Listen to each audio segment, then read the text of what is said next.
i7 ગુજરાતનો અવાજ।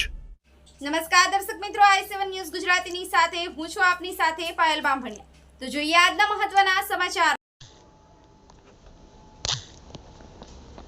130 જાલોદ મત વિસ્તારના ધારાસભ્ય શ્રી મહેશભાઈ ભુરિયા દ્વારા પ્રાથમિક શાળાની ભૌતિક સુવિધાઓ માટેના ઓરડાઓનું લોકાર્પણ તથા ખાતમુહૂર્ત કરતા જોવા મળ્યા।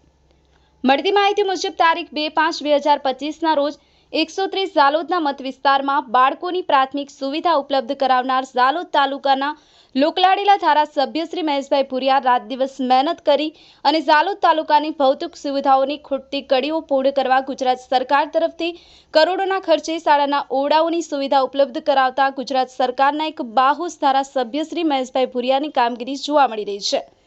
વિકસિત ભારત વિકસિત ગુજરાતનું સૂત્ર ખરેખર સાર્થક કરતા જોવા મળ્યા હતા।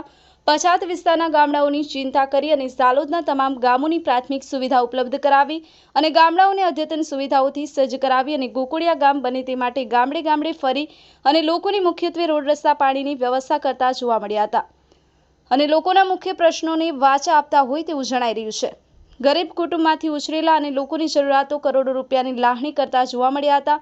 આમ ડુંગરી, થાળા, સિમલિયા, સારમારિયા, કદવાડ, પાણવેટ, પીપળિયા જેવા ગામોની પ્રાથમિક શાળાની ભૌતિક સુવિધાઓ સંપૂર્ણપણે પૂર્ણ કરવાનો લક્ષ્યાંક લઈ અને ખૂટતી ભૌતિક સુવિધાઓની કડીઓ પૂર્ણ કરવા રાત દિવસ તનતોડ મહેનત કરતા જોવા મળ્યા હતા અને ₹536 કરોડના ખર્ચે ઓરડાઓ, ટોયલેટની ગ્રાન્ટ ફાળવણી કરી, એનાથી પણ વધારાના ઓરડાઓની ફાળવણી કરી, શિક્ષકોની માંગણી સ્વીકારી અને શાળાઓને પ્રાથમિકતા આપી અને જાલોદ તાલુકાની શાળાઓ સજ્જ કરતા જોવા મળ્યા હતા અને માતબર રકમની ફાળવણી વહેંચણી કરી પોતાનું ધારાસભ્યના પદને ખરેખર સાર્થક કરતા જોવા મળ્યા હતા। બાલિકાઓને સ્વાગત કરતા તમામ શાળાઓમાં સ્વાગત કરતી બાલિકાઓને રોકડ રકમ આપી અને પ્રોત્સાહિત કરવામાં આવી હતી। બ્યુરો ચીફ કાળુભાઈ ડામોર સાથે cameraman Sensing Bariya, i7 news Gujarati, Dahod.